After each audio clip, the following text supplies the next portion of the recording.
John, it's all yours, brother. Come on in. All right. Thanks a lot, Eric. And yeah, God help me set aside everything I think I know about speaking in front of you guys and you know, everything I think I know about, how what I'm supposed to say and what's supposed to happen here, all for a new experience. Um, I mean that's been my problem for most of my life. I'm just self-will run riot and I hurt a lot of people. And this process that I've been going through with my sponsor, Eric, has been, and God most especially, has been just been amazing. And um, there's just there's a lot to cover. I've been in AA for a long time. January 17th, 2008 is when I came into AA.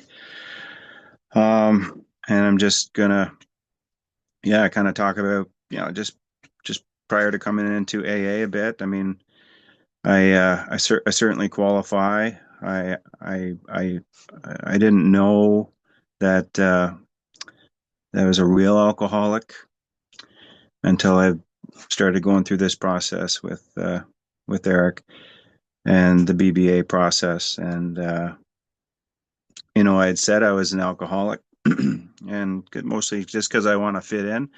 And but I didn't really understand fully what that meant. What the real alcoholic was, and that was life changing. But just to back up, so I live in Ontario, Canada here, and just on the border of New York State, between Montreal and Toronto. And I always say I can drive a golf ball to New York State. It's like literally, I'm right on the river, St. Lawrence River, and beautiful area, the Thousand Islands area. And I grew up on a beef farm, middle class, construction type, dad construction worker, and alcohol wasn't really around. Dad was a big drinker, and mom was going to leave him if he didn't stop. So he stopped. He stopped, and he never had a drop until my mother passed away at a young age. I think she was 46, and it was about 2 days after that it came the bottle, and Dad, started drinking again. He doesn't drink now. He might. I don't know if he's a real alcoholic, a problem drinker. I would say, but yeah, I'm not sure. I I don't really. I mean, I remember kind of, when I, took the first drink. I hear a lot of people talk about, how it made them feel. I don't particularly remember how it made me feel. I was a kid that was just always, I was always in my head.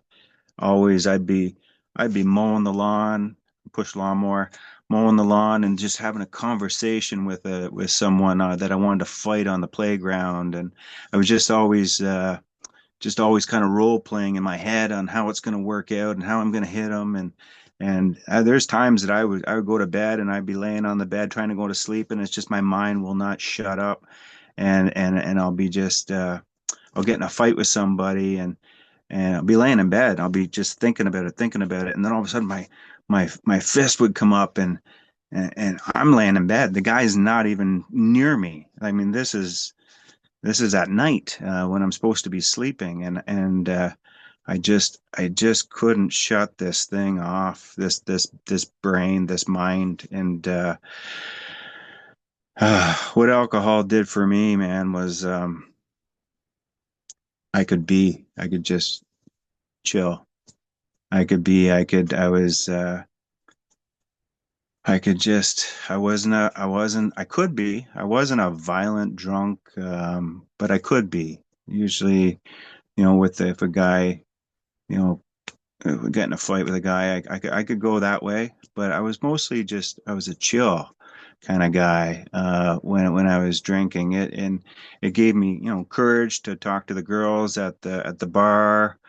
I always say, like I struggled with, approaching a girl at a bar. I just didn't know what to say. I was whatever, shy, and didn't have the courage to, go up and talk to them. So a couple drinks would give me that courage, and things would be going well for a time. But then by the end of the night, because I have this allergy, I that same girl, I would go up to them, at one a.m. when the bar is about to close, and hey, do you want to go party after or whatever? And I didn't say it that way. I was disgustingly drunk, and they would look. I remember the look they would give me. It was just like, get away from me.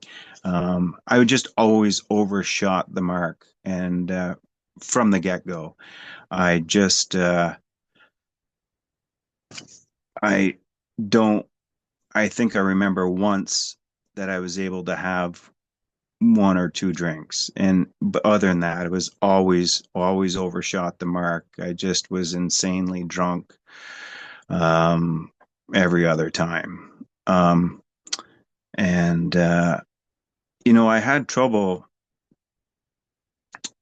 I could understand the allergy.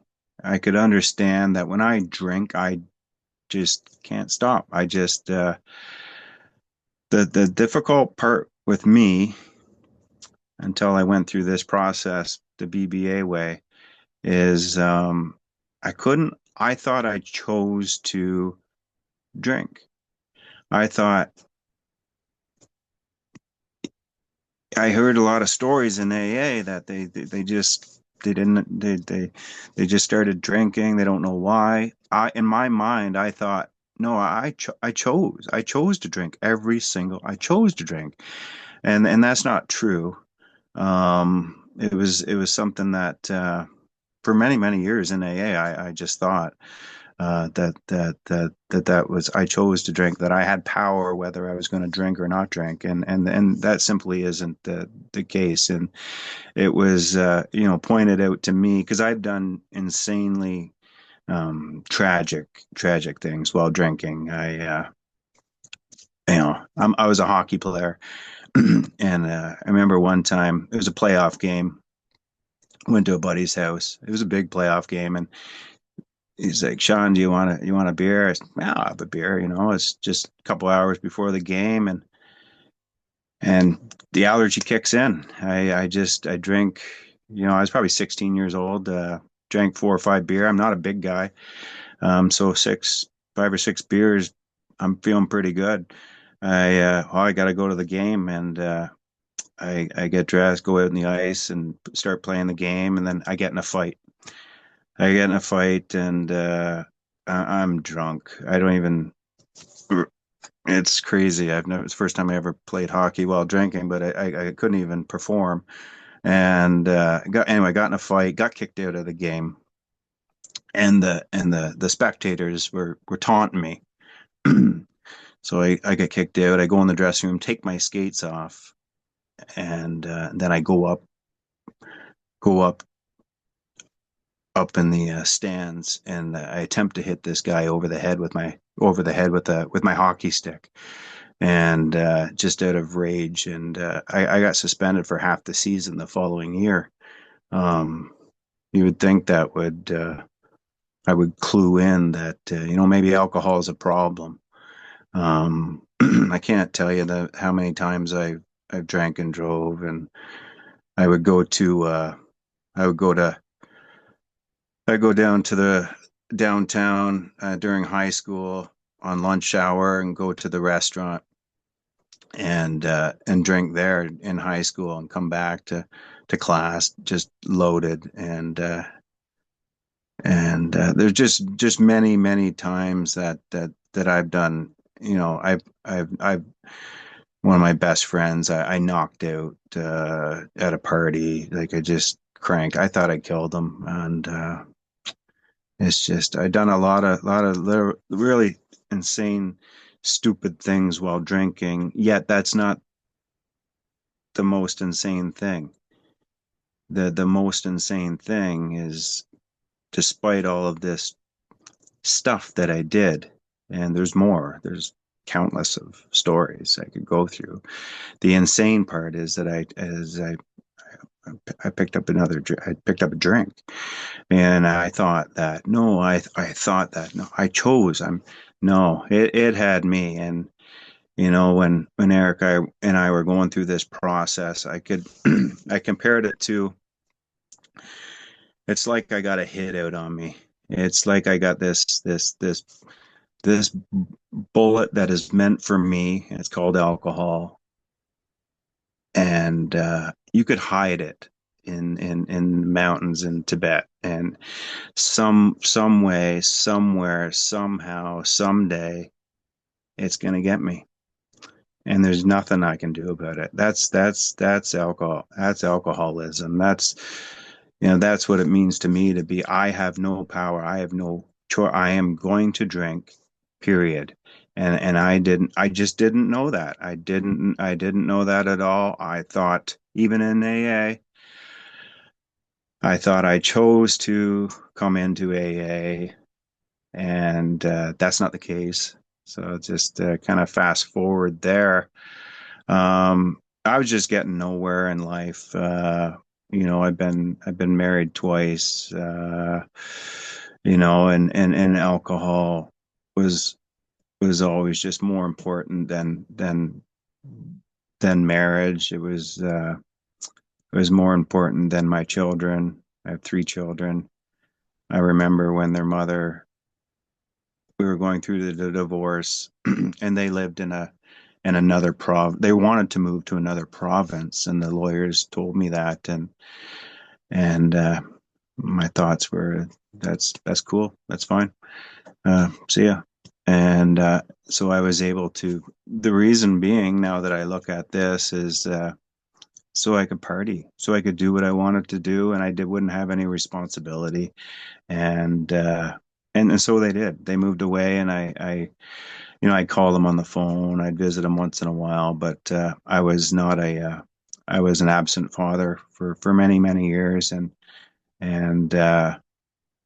but I had another story for people who would ask me about, why is your parent or your children live in another province? And I'd give whoever the sob story of why. And it was never really the truth. It was, I would make uh, their mother look bad, and when in fact I was like, goodbye. I want to do what I want to do, and that was that. So yeah, just neat story. Married, going about to get married the second time, and we had to take a marriage course, and we had to take this course. It was called Christianity 101. Like God was never spoken about in our family. I don't think they're atheists or anything. It just wasn't. Never went to church ever. Just was never. God was never mentioned in our household, and didn't have anything against God. But I had an aunt once that was religious, and we would kind of poke fun of her. She would give me these Christian books and Christian CDs and or tapes at that time, and we'd kind of laugh at her like she's the crazy one, the crazy Christian, trying to push Jesus on us, and she's passed away now, but she was just well intentioned, and she was connected to a power, and but it wasn't spoken about in our house. Sorry, I got off track, but yeah, about to get married the second time, had to take this course, Christianity 101, and there's a big group of us, and we had to split off in pairs, and I had to tell this gentleman something he wouldn't have known about me, and he had to tell me something I wouldn't have known about him. I have no idea what I told him, but he said, and I knew him from just around town. He was a firefighter. Our family respected him, so I thought well of him. And he said, "I'm an alcoholic, and I'm a member of Alcoholics Anonymous."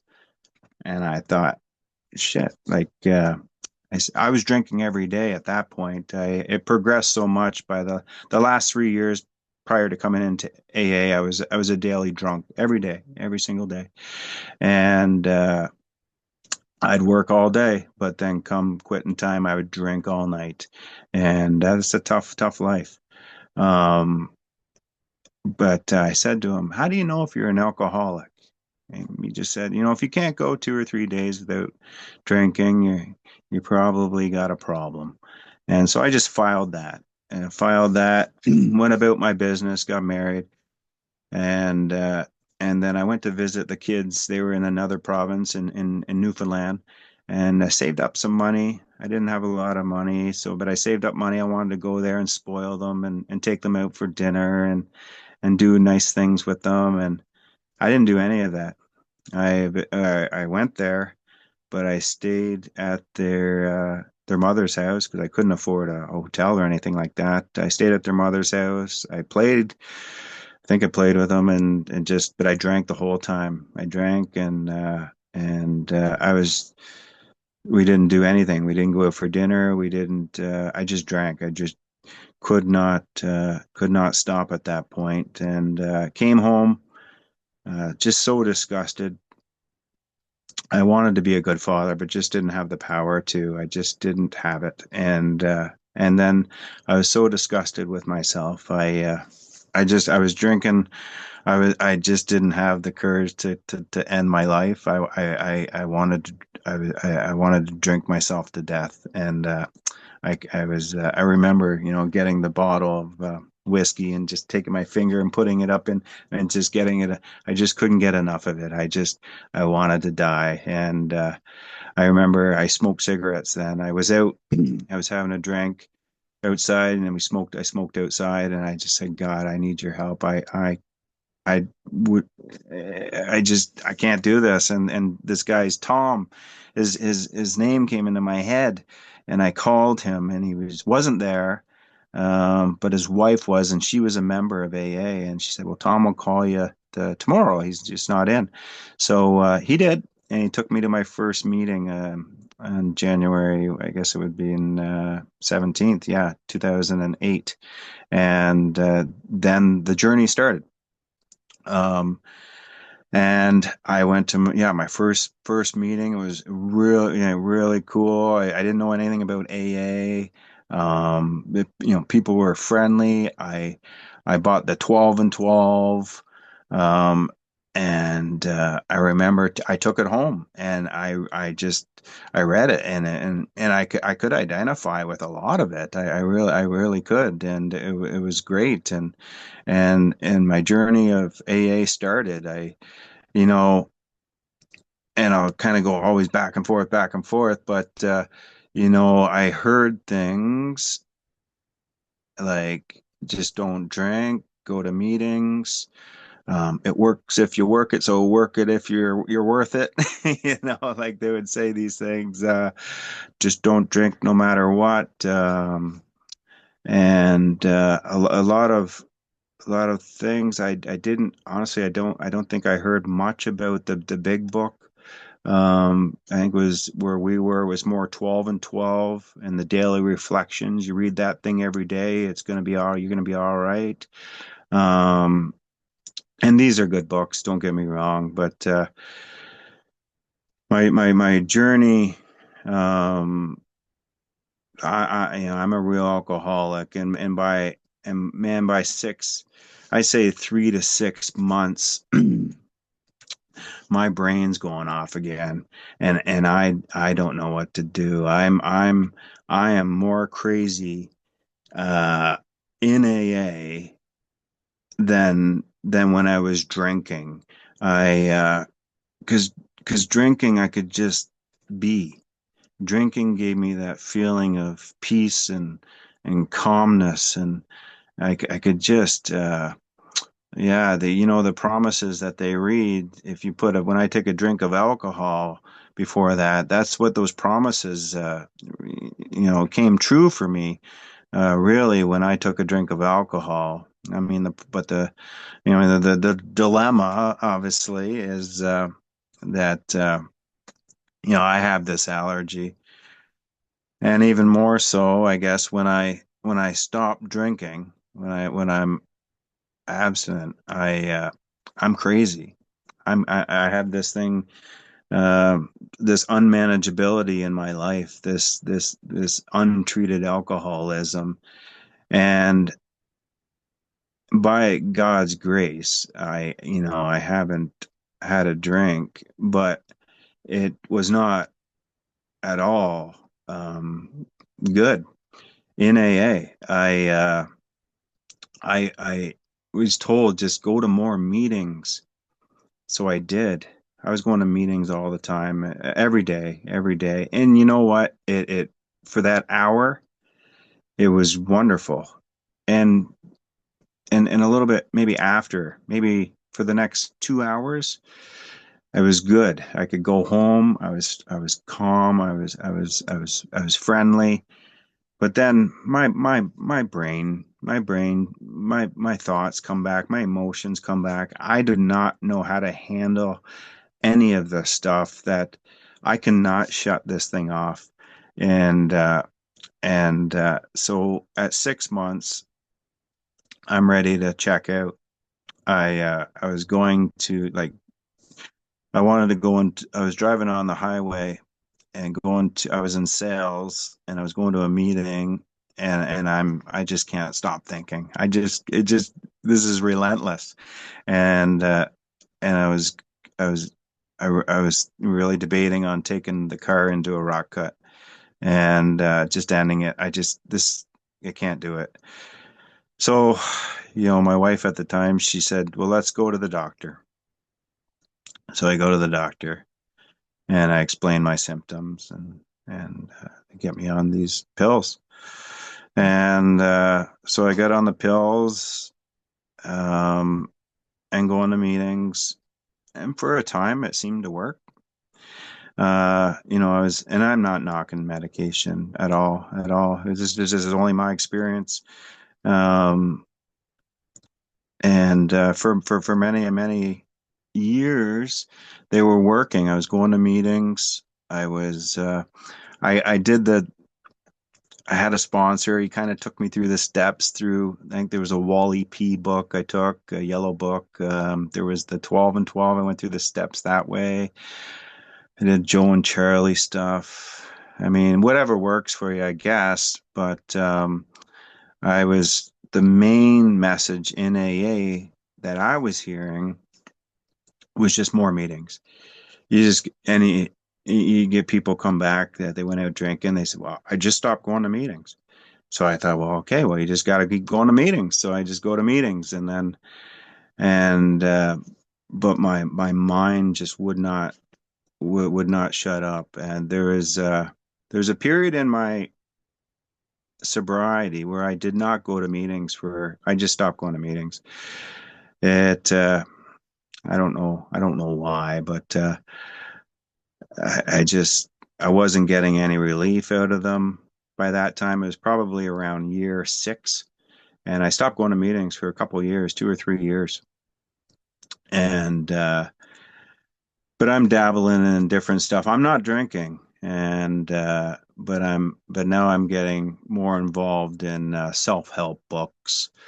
Um, I'm getting more involved in. I lack power, and is kind of what it kind of boils down to, and I will look for power anywhere outside. So whether it's self-help books, I listen to a lot of circuit speakers, AA circuit speakers. That I would play that all the time, and it would kind of help me go to sleep. And for a time, it works. For that hour, it works.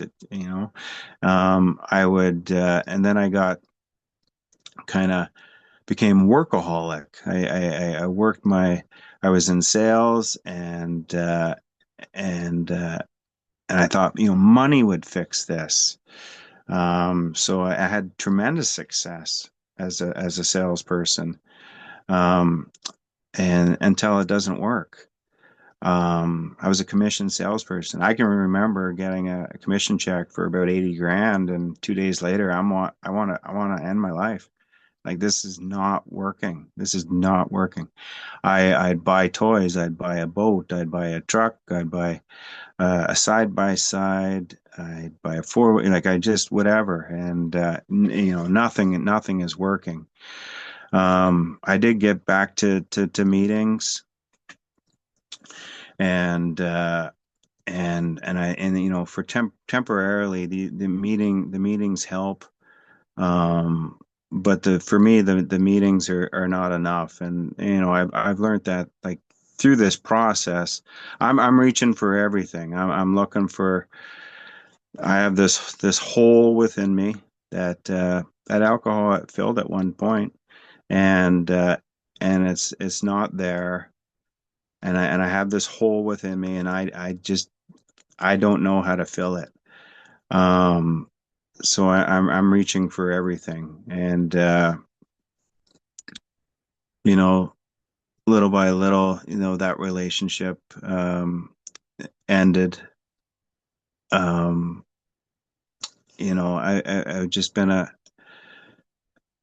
kind of guy that's just looking for whatever will fix this this hole within me. That's the only way I can describe it. Um,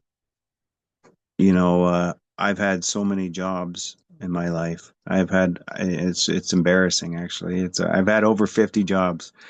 It was always the next job. It was the next job that would fill me up, and it wasn't. I've had really good jobs, and I've had a lot of success in these jobs, and I would get um, it just wouldn't fix this hole within me that I thought it would, and nor did meetings, and nor did it just half measures availed us nothing. I really sincerely tried. I thought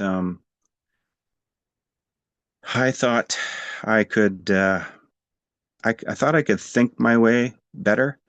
I thought I could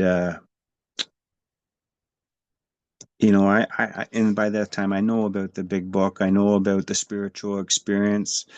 I'm listening to lots of circuit speakers, great speakers, and Mark Houston and Bob D and Sandy B. I'm listening to these guys all the time, and I love what they're saying. I identify so well with what their message, and they're talking about the problem, the solution, and but I thought that I could just self knowledge myself into this experience. I would go through the 12 steps like on my own, just you know, uh, trying to fix myself. And that would it wouldn't work. So I would get into some self-help stuff, and that wouldn't work. And I'm just always reaching and grasping and trying to fix me. And it just wasn't working. I have no idea. Well, it's by the grace of God that I hadn't had a drink that whole time, because I am an absolute nut job in AA, you know, and destroying lives. I was not a good. I was just a grumpy, angry, uh, miserable person. I remember my ex-wife just saying, I really enjoyed you better when you were drinking. You're just a grumpy. You're not like I was never violent, but I was just grumpy and miserable and moody, and and because a lack of power, I just don't have the power, and I didn't know any of this until I've been, going through this process with Eric, and you know that marriage that marriage ended, and I'm having success at work, but then it's not doing it either. and uh, and so that marriage has ended. I'm living on my own, and I'm not doing well at all. I'm going to a few meetings here and there. I'm, but I got listening to a fella from British Columbia, Tony, and and then he started talking about a few things that started to resonate with me, and and then I went to this conference in Toronto called Fellowship of the Spirit, and I'm a wreck by this time. I'm not drinking, man, but I don't know how to live. I don't wanna I don't wanna continue much longer here because I this AA thing sucks. I just can't do it. I'm sober. I'm not drinking, but I'm miserable. I just the malady is on me, and I go to this Fellowship of the Spirit conference, and I meet this fellow from Florida, Peter M. And I go up and talk to him, and he says, I just tell him where I'm at. He says, "You're dying. You're dying of untreated alcoholism." And I say, "I've seen it so many times." And he asked me to sit down with him and his wife, and I did, and he went up. He spoke great. I've heard him on different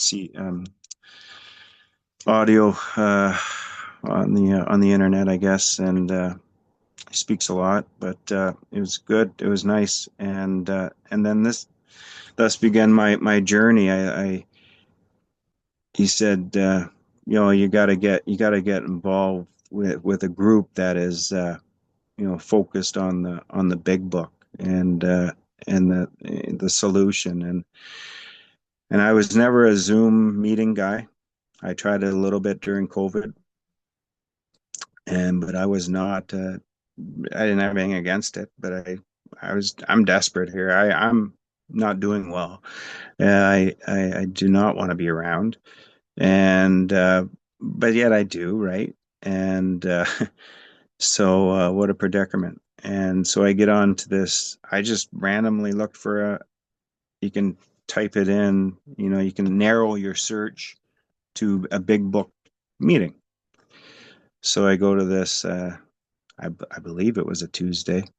I believe it was a Tuesday meeting, and that's where I meet Eric and Trey and Derek and they're talking. These are members that have length of sobriety, their time in AA, and their experience is that they too have been sober, dying in AA with this thing called untreated alcoholism, the bedevilments. If you go to page 52 and read these bedevilments, then I could identify and and I really liked what I heard. I was like, man, you know what these people are just like me. They they're they're they were not drinking, but they're not happy with their life, and they seem to be reasonably happy. They're laughing and they're joking around and they're talking about God and but they just seem really happy and content and peaceful and then it was attraction. It's just I really wanted what these guys had and it, started my journey of of real contented sobriety. I hooked up with a fellow on that meeting that took me through a process, and it was his the certain process, and well intentioned, and I found some relief out of that for sure. Um, and it was different, that's for sure. Like my resentment list was a mile long. I remember writing about 75 resentments, and he was saying, you got to keep going, you got to go more, there's more. And I ended up getting over 300. And it I don't know, it well intentioned, let's put it that way. um and I appreciate the help for sure. Anyone that in along this journey of almost 18 years, they since no one's trying to get me, right? They sincerely, that's all. The guy that my first year says, just don't drink and go to meetings. It's just as he's well intentioned, like he's just trying to help me out. The one that said, just keep coming back, it works if you work it. They're well intentioned. That's awesome, and I do appreciate it. And I felt a camaraderie, a sense of belonging with these people, but it wasn't scratching the itch. It wasn't deep. It was very surface. It was very self-helpy, and I'm still dying. So I was, I guess it was, I don't know, June of this year. Uh, I've always kind of maintained contact with Eric, and I'm in the process of making these. I guess I've gone through the fifth and sixth and seventh. I don't quite remember, but trying to make some amends. Um, but I'm not doing well. I'm not doing well. I uh, I am wanting. I can't do this. This malady is on me. I cannot. I What did I waste a whole year? Like, I was so mad. Did I waste a whole year? Like, I wrote down 300 resentments, man, and I poured my everything into it, and now I just want to end my life again. You got to be kidding me. And it's just, I don't know where to turn. I don't know what to do. I've been trying my best. I've been trying my best this whole 18 years on just trying to get better and not understand. And so I call Eric, and he takes me to he just talks to me and just says, like, I think you referenced page 52. And I can't, I'm not of real use to anyone. I feel useless. I don't know. I don't know word for word on the big book stuff, but I just feel useless. I feel, I'm restless. My mind, my brain will not shut up. Um, I, I, I'm, I make heavy going of life. I'm just depressed. I, I'm not drinking. I don't want to kill myself, but I do not know how this thing called life works. I don't know. I've read everything, man. I've studied religions after religion. Listened to Eckhart. I listened to Alan Watt. I listened to everything to fix me. I've tried to self-help myself by reading the book and going through the steps myself. I've tried Joe and Charlie. I've tried Wally P. I've tried, it's another BBSS, it's not for me, and I don't want to put any other process down. But for me, this is my experience. And so Eric said, he'd be happy to take me through this process. And yeah, we started meeting every Monday, every Tuesday at first, and it was switched now to Monday. But it started going through this process. And for me, the biggest part was I did not know what it meant to be an alcoholic. I I don't know if I really thought I was an alcoholic. I said I was an alcoholic. I mean, I drank a lot. I did, but I didn't know the hopelessness um, of the first drink. I did not know. The physical craving. Yeah, like when I drink, I can't stop. But the mental obsession, I had a tricky time. I just didn't think. I was in the delusion that I was choosing to drink, and I'm not, and I'm not.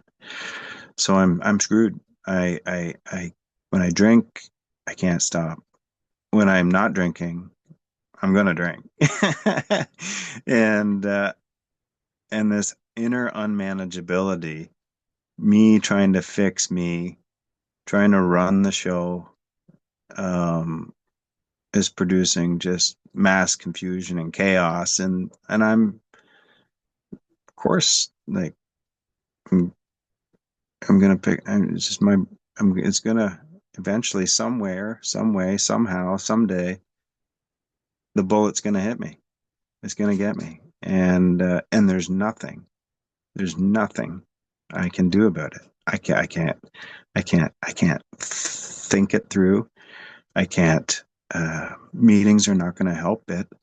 Um, the only On my own, I am nothing. I am powerless. I can't. There's it. It was in that process that I just I'm done. There's nothing I can do, and there